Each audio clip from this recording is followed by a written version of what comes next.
Proses pembentukan Negara Kesatuan Republik Indonesia tidaklah semulus yang kita bayangkan.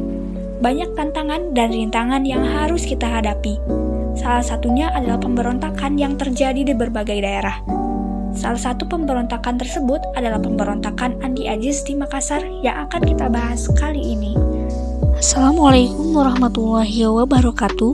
Halo semuanya, perkenalkan kami dari kelompok 5 yang beranggotakan Akhila Fizatul Husna, Farasa Sarida Sakha, Kifa Ramadhani, Raza Mulki Firdaus, dan Syarla Luana Ridwan. Di sini kami akan membahas mengenai salah satu peristiwa pemberontakan di Indonesia, yaitu pemberontakan Andi Aziz di Makassar. Tanpa berlama-lama, mari kita bahas mengapa peristiwa ini terjadi dan apa saja implikasinya. Pembahasan yang pertama yakni definisi. Peristiwa Andi Aziz adalah upaya pemberontakan yang dilakukan oleh Andi Aziz, seorang mantan perwira Kenil, atau singkatan dari Koninklijk Nederlands Indisch Leger, yang berarti angkatan bersenjata milik pemerintahan kolonial Belanda di Indonesia pada masa penjajahan, yang berusaha untuk mempertahankan keberadaan negara Indonesia Timur dan enggan kembali ke Negara Kesatuan Republik Indonesia. Menurut Andi Aziz, para perwira APRIS atau yang merupakan gabungan dari ABRI atau TNI dan Kenil dengan intinya yakni TNI atau ABRI dari kalangan mantan anggota Kenil harus bertanggung jawab terhadap gangguan keamanan di wilayah negara Indonesia Timur yang menurutnya didalangi oleh pemerintah. Nah teman-teman, pemberontakan Andi Aziz ini bisa disebut juga sebagai pemberontakan Makassar karena bertepat di Makassar. Tanggalnya itu pada tanggal 5 sampai 21 April 1950, 2 minggu dan 2 hari. Lokasinya di Makassar dan juga di Jakarta.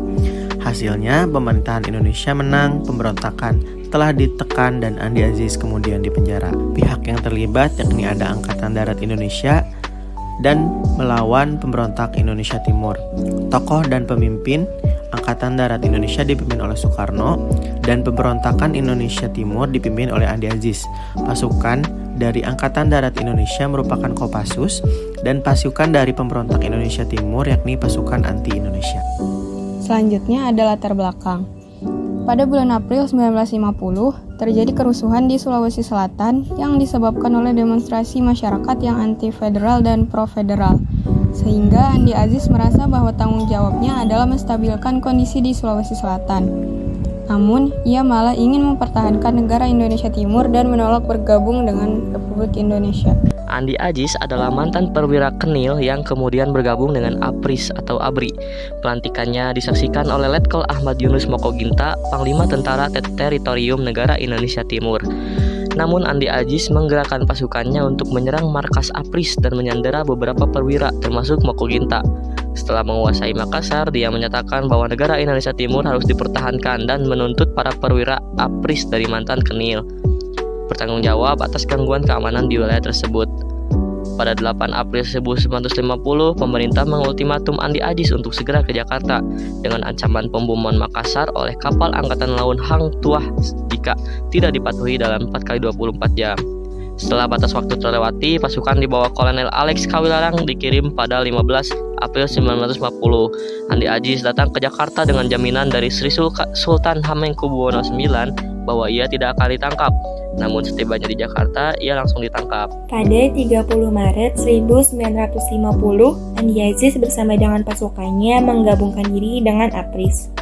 5 April 1950, pasukan Andi Aziz menyerang markas TNI di Makassar. 8 April 1950, pemerintah mengeluarkan ultimatum terhadap pemberontakan Andi Aziz. 21 April 1950, pasukan TNI berhasil menduduki Makassar dan wali negara NIT.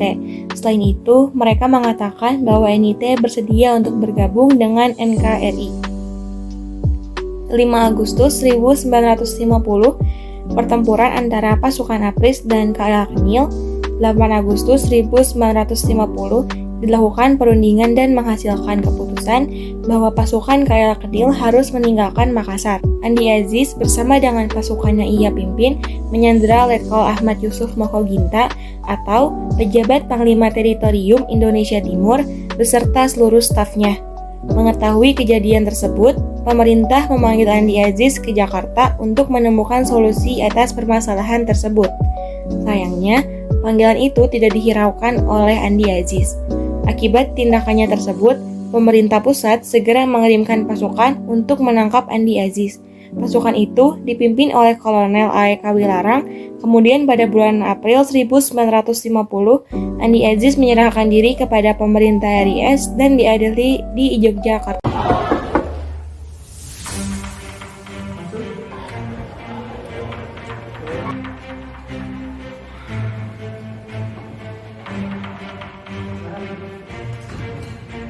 Bagaimana kabarnya Andi Aziz? Baik, Komandan. Atas surat yang saya terima, ini kamu dinyatakan menjadi salah satu perwira di ini. Selamat ya. Siap, terima kasih. 30 Maret 1950, Andi Aziz dilantik sebagai perwira Kenil. Kenil kemudian bersatu dengan TNI menjadi APRIS. Andi Aziz bertemu dengan Sumokil, pimpinan Kenil saat itu. Mereka berdiskusi mengenai pemerintah Republik Indonesia Serikat yang berencana menyatukan negara Indonesia Timur dengan NKRI. Andi Aziz tentu saja menolak keras hal tersebut. Andi Aziz mengumumkan kepada rakyat NIT mengenai rencananya untuk melakukan perlawanan. Pokoknya, Indonesia Timur harus merdeka.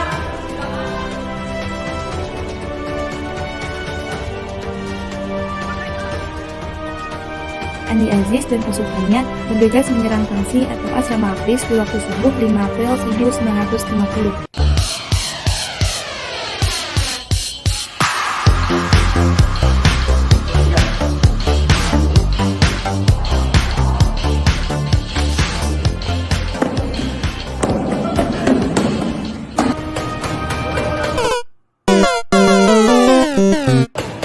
Awalnya, pasukan Andi Aziz memenangkan pertempuran sehingga mereka menguasai Makassar. Tapi kemudian terjadi pertempuran, di mana perlawanan dari APRIS tidak dapat dikalahkan oleh pasukan Andi Aziz. Kemudian Andi Aziz diperintahkan untuk datang ke Jakarta. Awalnya, ia dijanjikan tidak akan ditangkap. Tapi bohong. Namun ternyata Andi Aziz ditangkap dan diadili secara militer, kemudian divonis hukuman 14 tahun penjara.